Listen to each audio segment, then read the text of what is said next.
علی بھائی حالیہ clip engineer محمد علی مرزا فتنہ کیوں ہے، بہت ہی شاندار ویڈیو ہے، لیکن اس ویڈیو میں علی بھائی نے فرقوں کی دم پر پاؤں کی جو بات کی ہے وہ درست نہیں ہے۔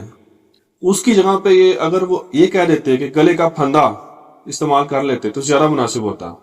میرا یہ پیغام علی بھائی تک ضرور پہنچا دیں تاکہ وہ دعوت کام مزید حکمت کے ساتھ لے کر چلے۔ ہاں جی، آپ حکمت کر کے اپنے مولوی صاحب کو کہیں کہ یہ جو میں نے قرآن حدیث بیان کی ہے یہ آپ کے گلے کا پھندا ہے، تو آپ پہ دہشت گردی کا مقدمہ لگ جائے گا۔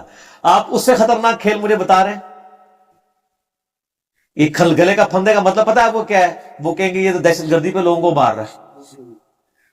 یاد رکھیں جو چیزیں محاورتاً بولی جا رہی ہوتی ہیں میرے بھائی ان کو محاورہ لینا چاہیے۔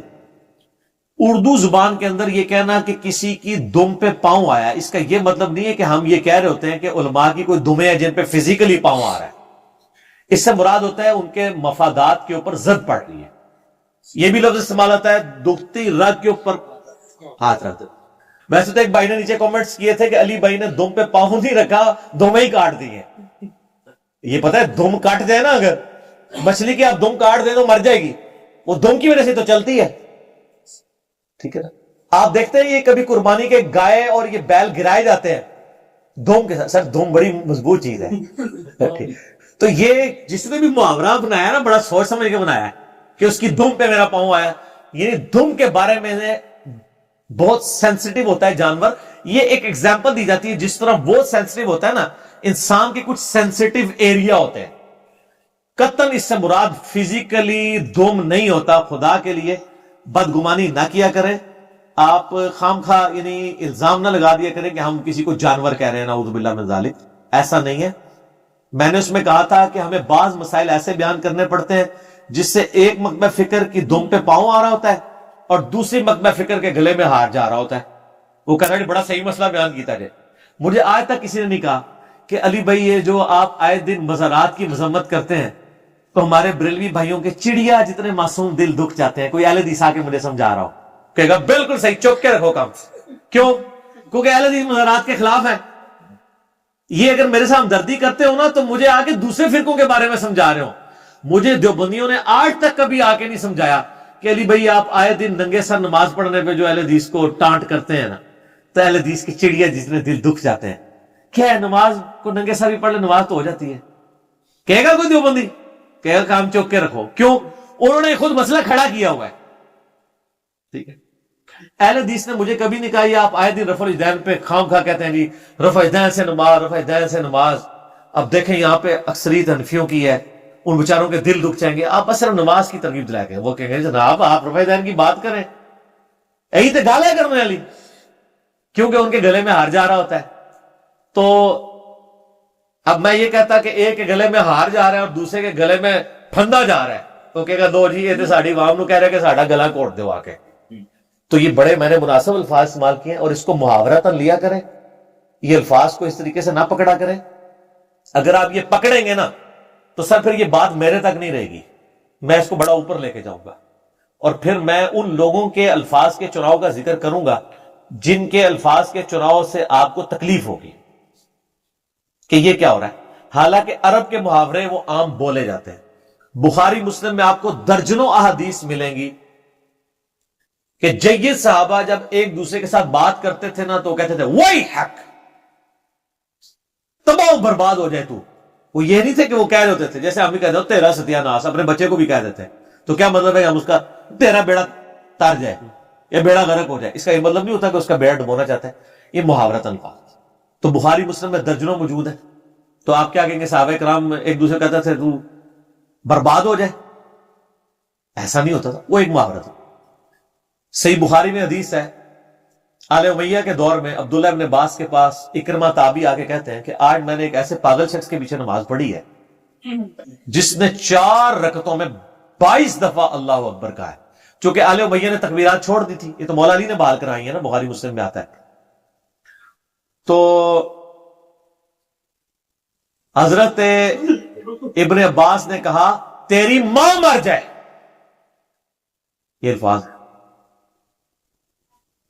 وہ تو ابو القاسم کی سنت ہے، سنت چھوٹ چکی تھی، ہم 22 دفعہ ہی کہتے ہیں. پہلی رکعت میں 6 دفعہ اللہ اکبر ہوتا ہے, تیسری رکعت میں 6 دفعہ ہوتا ہے, اور دوسری اور چوتھی میں 5 دفعہ ہوتا ہے. یہ ٹوٹل 22 بنتا ہے. چونکہ یہ سنت چھوٹ چکی تھی, اب اس بندے نے پڑھی نہیں تھی کبھی نماز, اور وہ صحابی ابو ہریرہ کے پیچھے نماز پڑھ کے آیا تھا. ابو ہریرہ سنت پہ عمل کر رہے تھے, وہ کہہ رہا تھا آج میں نے ایک بوڑھے پاگل کے پیچھے نماز پڑھی ہے. تو انہوں نے کہا تیری ماں مر جائے. ماں کا کیا قصور تھا؟ یہ عربی محاورہ تھا, تیری ماں مرے. پھر وہ جو حدیث ہے سر, وہ صحیح مسلم میں جو نمازیں حضر میں جمع کرنے والی 1629 آن ورڈ, جس میں میرا کلپ ہے کیا نمازوں کو جمع کرنا حرام ہے, جس میں وہ عبداللہ ابن عباس جو ہے وہ ایک بار یعنی تقریر شروع کرتے ہیں, مغرب کا وقت بھی گزرنا شروع ہو جاتا ہے, ایک بندہ کھڑے ہو کہتے ہیں حضور نماز, آپ اس کو ایک دو دفعہ کہتے ہیں بیٹھ جا, پھر وہ کھڑا ہوتا ہے, پھر ابن عباس کو غصہ آ جاتا ہے تو کہتے ہیں کہ تیری ماں مرے.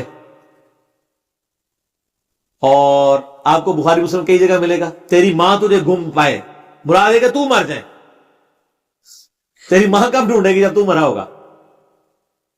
تو مجھے سنت سکھائے گا. اللہ کے نبی علیہ السلام نے بغیر خوف کے, بغیر بارش کے مدینہ شریف میں ہمیں زور اور اثر کی جمع کرائی نماز, اور مغرب اور عشاء کی کروائی. تو یہ حدیث جو میں نے بیان کی تھی اس میں بھی یہ الفاظ موجود ہے. اور آخر میں آپ کو وہ بات بتاؤں گا جس سے آپ کو سن کے بہت تکلیف ہوگی, اور اس کے بعد چونکہ آپ کے لیے وہ ہستی اتنی سینسٹیو ہے, کیونکہ آپ چاکری کر رہے ہیں ان کی, کہ آپ کو اس کے بغیر وہ مسئلہ سمجھ نہیں آئے گا. اور وہ امیر شام معاویہ ابن ابی سفیان کی مثال ہم آپ کو صحیح بخاری سے دیتے ہیں. صحیح بخاری میں حدیث ہے انٹرنیشنل نمبر کے مطابق 4108, میں نے کئی دفعہ بیان کی ہے, 4108.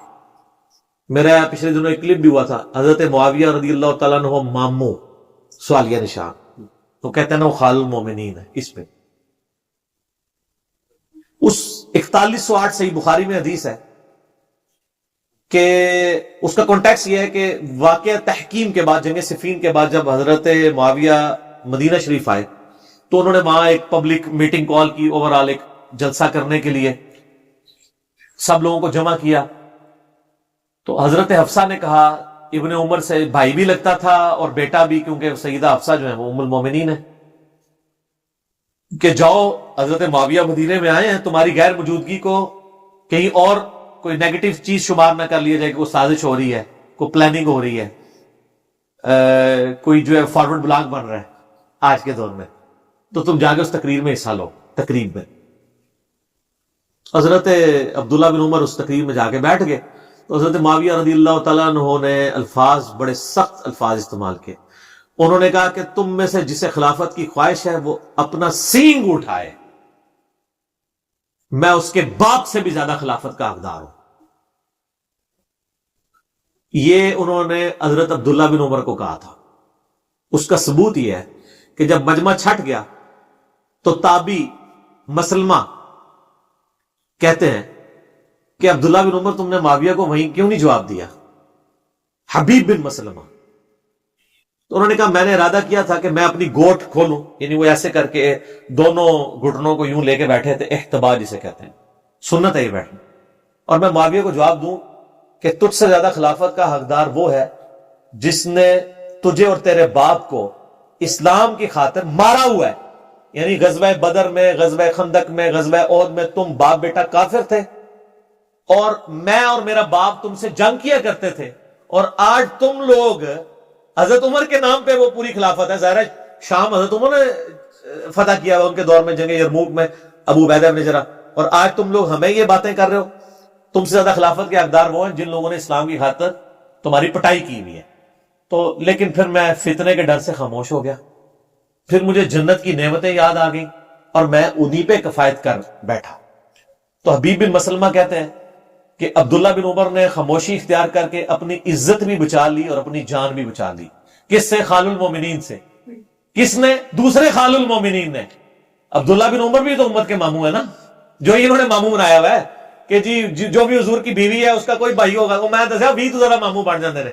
قرآن میں تو یہ ہے کہ صرف نبی کی بیویاں امت کی مائیں ہیں, یہ نہیں کہا کہ نبی کی بیویوں کے جو باپ ہیں وہ امت کے نانا ہیں اور ان کے بھائی امت کے ماموں ہیں. یہ ماموں ہی بنایا ہوا ہے, تسی امت کو ماموں بنایا ہوا ہے ان لوگوں نے. تو ایک ماموں کے شر سے دوسرے ماموں بچ گئے, اور کون؟ عبداللہ بن عمر. اس میں الفاظ کیا ہے کہ اپنا سینگ اٹھائے. میرا معصومانہ سوال ہے کہ عبداللہ بن عمر کے سر کے اوپر سینگ تھے کیا؟ تو اس کا دفاع پتہ کیا کریں گے؟ وہ کہیں گے وہ تو محاورتاً انہوں نے بات کی ہے کہ اپنا سر اٹھائے، کیونکہ جانور کو بھی جب دور سے دیکھنا ہوتا ہے نا تو پہلے سینگ نظر آتا ہے. جب آپ کو شکار کرنے کے لیے کہیں جا رہے ہوں، کسی بیل کو یا گائے کو، اور وہ چھپی ہوئی ہو تو وہ چہرہ تو چھپا لیتی ہے، وہ نظروں تک ہی چھپاتی ہے، وہ سمجھتی ہے میں چھپ گئی ہوں، لیکن سینگ کی وجہ سے پکڑی جاتی ہے. جیسے میں ان کے سینگ پکڑ لیا اب اس حدیث پہ سے، انہوں نے دم نہ کیا سی نہ انہیں دم دبا کے بھاگ جان گے. تو کیا عبداللہ بن عمر کے سر پہ سینگ تھے؟ اور سینگ کس کے سر پہ ہوتے ہیں؟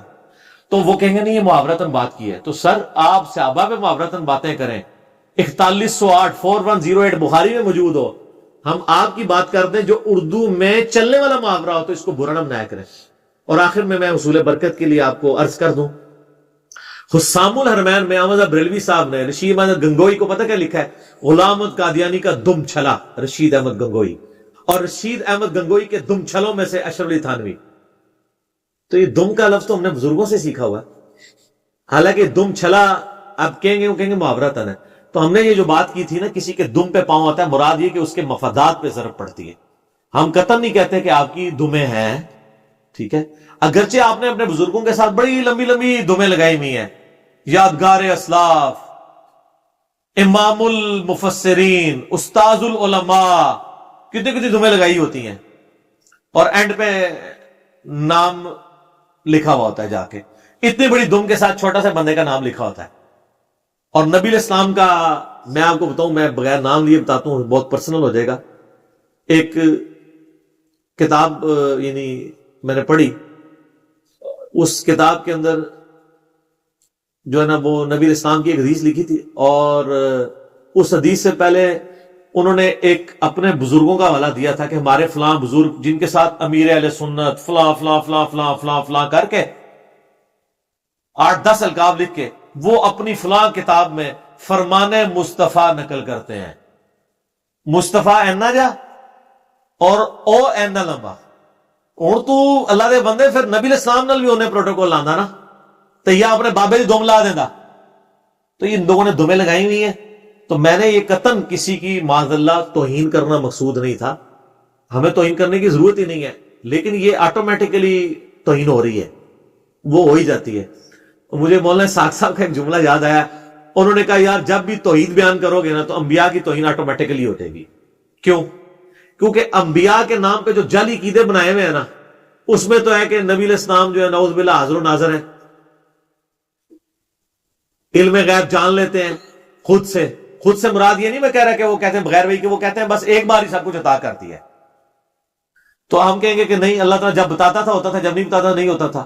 تو اب جب نبی علیہ السلام کے علم غیب کی نفی ہو رہی ہوگی قرآن سے، وہ والا علم غیب جو یہ مانتے ہیں، جو ہم مانتے ہیں وہ تو ہے، جتنا بتایا تھا وہ ہے، وہ تمہارے ایمان کا حصہ ہے. تو وہ کیا سمجھ رہے ہوں گے؟ نبی علیہ السلام کی توہین ہو رہی ہے. تو توہین آٹومیٹکلی ہو جاتی ہے. حضرت عیسیٰ علیہ السلام کو جب آپ کہیں گے کہ وہ اللہ کے بندے اور رسول تھے، تو عیسائیوں کے نزدیک حضرت عیسیٰ کی توہین ہو گئی. کیوں؟ وہ کہتے ہیں بندے کدھر، بندے تو ہم بھی ہیں، وہ تو اللہ کے بیٹے تھے. ٹھیک ہو گیا؟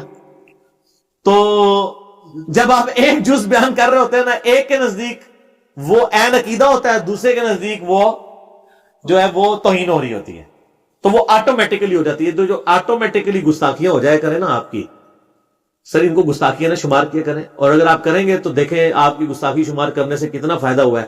ہمارے اسلامی بھائیوں تک کتنے دلائل اس کے والے سے پہنچ گئے. اب آندہ سے آپ کو دم پہ پاؤں والی بات کے اوپر کبھی انکاری نہیں ہوگی انشاءاللہ، امید ہے.